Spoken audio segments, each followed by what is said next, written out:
ایوب نام آتے ہی صبر دماغ میں آ جاتا ہے. بہت سارے لوگ ان کا نام ہی صبر ایوب سمجھتے ہیں، حالانکہ ان کا نام صبر ایوب نہیں ہے. حضرت ایوب علیہ السلام، صبر ان کے ساتھ ایسا لگ گیا ہے کہ جیسے حضرت ایوب کہیں تو صبر ذہن میں آ جائے، صبر کہیں تو حضرت ایوب کا نام آ جائے. سب سے زیادہ صبر کرنے والوں میں آپ کا نام آتا ہے. حضرت ایوب علیہ السلام اللہ تبارک و تعالیٰ کے ایک جلیل القدر پیغمبر نبی ہیں. اللہ نے آپ کو بے شمار دولت عطا کی تھی، اولاد، بیویاں. اس زمانے میں آپ کی شان و شوکت، بڑی جائیدادیں. پھر آزمائش کا ایک وقت آیا، اللہ نے فرمایا اپنے فرشتوں سے میں اپنے بندے ایوب کا امتحان لیتا ہوں. ان کی کئی بیویاں تھیں، تقریباً روایت میں بتائی گئی 16 یا 17، اور ان کی اولاد 28 یا 30 کے قریب اولاد، بیٹے. الگ الگ روایات ہیں. جتنے بھی ہیں بے شمار جائیداد، مویشی، جانور، بکریاں، اونٹ، گائے، یہ سب بڑی دولت کی چیزیں اس وقت مانی جاتی تھی، وہ سب تھا آپ کے پاس. پھر ایک کے بعد دیگرے ایسا ہوا کہ طوفان چلا، سارے جانور مر گئے. پھر ایک طوفان آیا، باغیچے اکھڑ گئے، سب ختم ہو گئے. پھر ہوائیں چلی، بیماریاں آئیں، ان کے بچے انتقال کرنے لگ گئے. 1 2 3 4 کرتے ہوئے جتنے بیٹے تھے سب انتقال کر گئے. بیویاں انتقال کی، کچھ چلی گئیں. اس طرح ہوتے ہوتے یہ جو 4 سال تک کا عرصہ چلتا رہا، یہ 4 سال آپ کی آزمائش، سخت ترین آزمائش ہے. اور جب جب کسی کے انتقال کی خبر آتی آپ الحمدللہ کہتے تھے. الحمدللہ، اللہ کا شکر ہے. میرے عزیزو، یہ سننا آسان ہے، پریکٹیکل لائف میں پتہ چلے گا. گھر کا ایک فرد بھی چلا گیا، آدھا گھر اجڑ جاتا ہے. حضرت ایوب علیہ السلام کے پاس سوائے ان کی بیوی حضرت بی بی رحمت، ان کے علاوہ کوئی نہیں رہا. سب چیزیں ختم ہو گئیں، صرف ایک وفادار خاتون ساتھ میں تھی. پھر اس پر مزید یہ کہ آپ کو بھی بیماری لاحق، آپ بھی بیمار ہوئے. اتنے بیمار، بخار پر بخار، بخار پر بخار، کہ جسم کا گوشت تک گلنے لگ گیا. سوتے بستر پر تو چمڑی آپ کی بستر پر لگ جاتی، ایسی تکلیف آئی.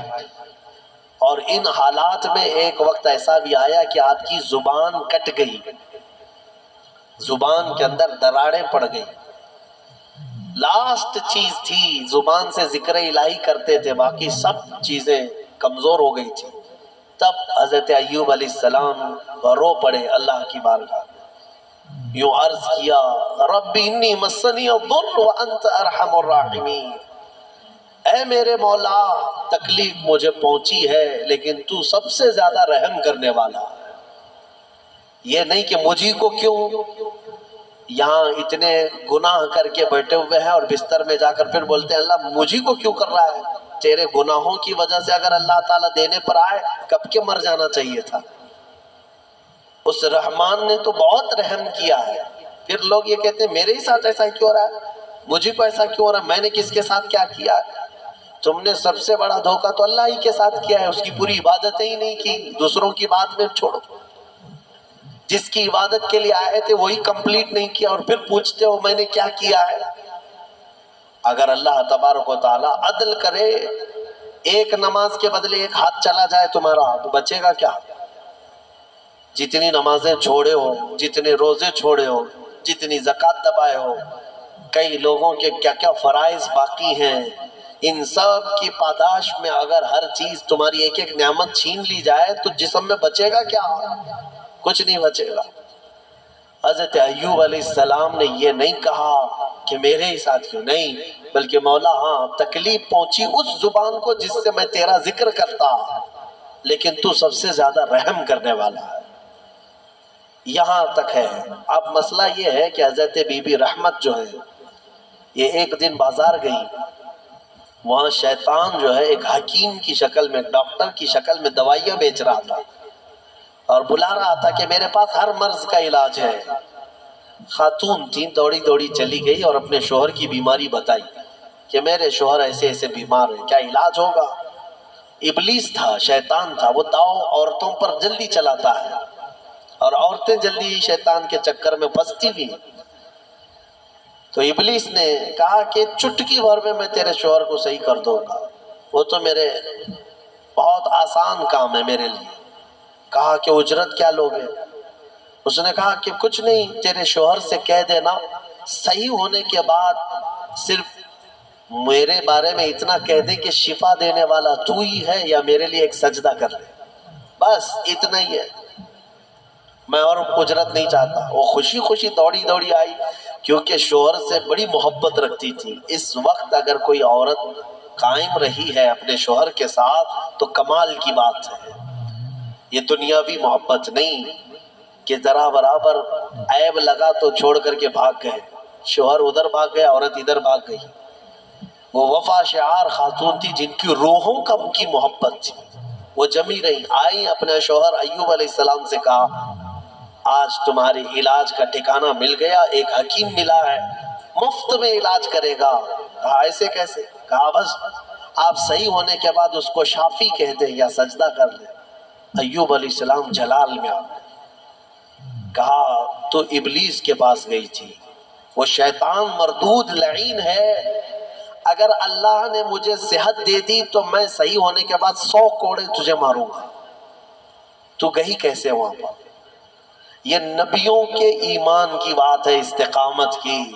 کمزوری میں آدمی یہ سوچتا ہے بھائی ایک ہی تو میرے ساتھ رہ رہا ہے، تھوڑا بہت اس کی رعایت کر دی جائے، اس پہ غصہ نہ کرو، اس پہ غصہ کریں گے یہ بھی بھاگ جائے گا، کون دیکھے گا؟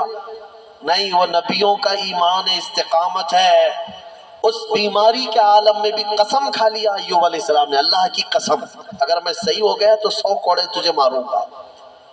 ان کی بیوی رونے لگ گئی، کہا مجھ سے غلطی ہو گئی، خطا ہو گئی، معاف کریں۔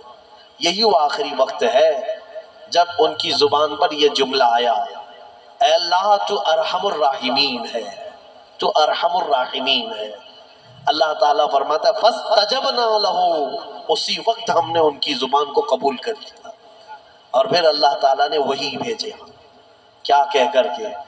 اللہ تعالیٰ نے فرمایا ارکض برجلک ھذا مغتسل بارد وشراب، ایوب اپنا پیر زمین پہ مارو۔ انہوں نے پیر زمین پر مارا تو ایک نہر جاری ہو گئی، پانی کا ایک کنواں نکل پڑا، چشمہ نکل پڑا۔ تو اللہ تعالیٰ نے فرمایا کہ اب اس میں تم نہاؤ۔ ایک پیر آپ نے زمین پر مارا، کنواں جاری ہوا، پانی کا چشمہ جاری ہوا، اللہ تعالیٰ نے فرمایا اس پانی سے نہاؤ۔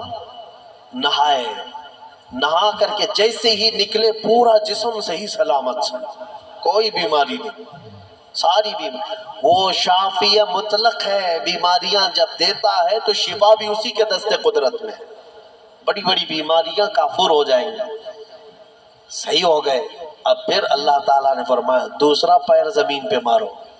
انہوں نے دوسرا پیر زمین پر مارا، اللہ فرماتا ہے وَوَهَبْنَا لَهُ أَهْلَهُ وَمِثْلَهُ مَعَهُمْ رَحْمَةً مِنَّا، ان کو ہم نے ان کی ساری اولاد، ان کا سارا مال جو کچھ تھا ڈبل کر کے پھر عطا کر دیا، یعنی اس سے زیادہ کر کے۔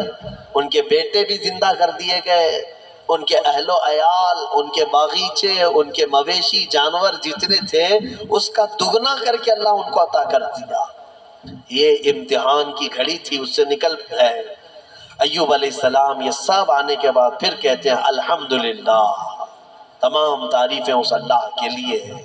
پھر اللہ تعالیٰ نے رحم فرمایا اس بی بی رحمت پر، وہ بھی آیت قرآن میں آئی ہے وَخُذْ بِيَدِكَ ضِغْثًا فَاضْرِبْ بِهِ وَلَا تَحْنَثْ، کیونکہ نبی نے قسم کھائی ہے۔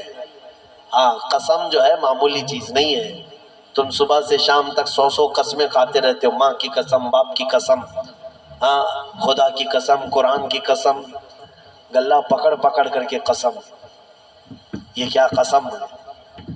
قسم کا اندازہ بھی ہے تمہیں؟ ایک قسم توڑو گے اس کا کفارہ یہ ہے کہ 10 روزے رکھنے پڑیں گے۔ فَكَفَّارَةُ إِطْعَامُ 10 مثلا 10 مسکینوں کو کھانا کھلانا پڑے گا، یا پھر 3 روزے رکھنے پڑے گا۔ ذَلِكَ كَفَّارَةُ أَيْمَانِكُمْ، تمہاری قسموں کا ایک کفارہ ہے۔ او کسوتم او تحریر رقبہ فمن لم یجد فصیام ثلاثۃ ایام، اللہ نے فرمایا یا تو ایک غلام آزاد کرو یا ان کو کپڑے پہناؤ 10 مسکینوں۔ ایک قسم کے بارے میں نہ تو کتنی قسمیں کھاتے ہو اور توڑتے رہتے ہو۔ اور اللہ نے یہ بھی فرمایا ہے لا تجعلوا اللہ عرضۃ لایمانکم، تم اپنی قسموں کا نشانہ اللہ کو مت بناؤ، یہ گناہ ہے۔ اور حضور پاک صلی اللہ علیہ وسلم نے یہ بھی فرمایا منافق کی علامت ہے بات بات پر جھوٹی قسمیں کھاتا ہے، اللہ ایسی چیزوں سے بچا۔ لیکن نبی نے قسم کھائی تھی تو وہ پورا کریں گے۔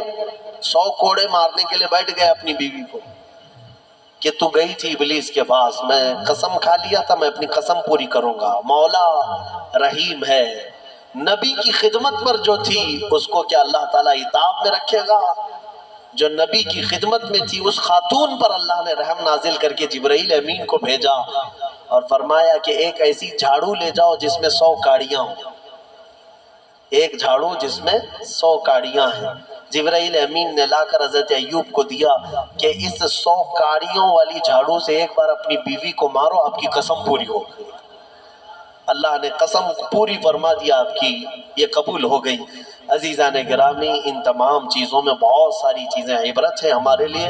اللہ تعالی ہمیں صبر عطا فرمائے، شکوہ و شکایت والی زبانوں سے محفوظ فرمائے۔ وآخر دعوانا ان الحمدللہ۔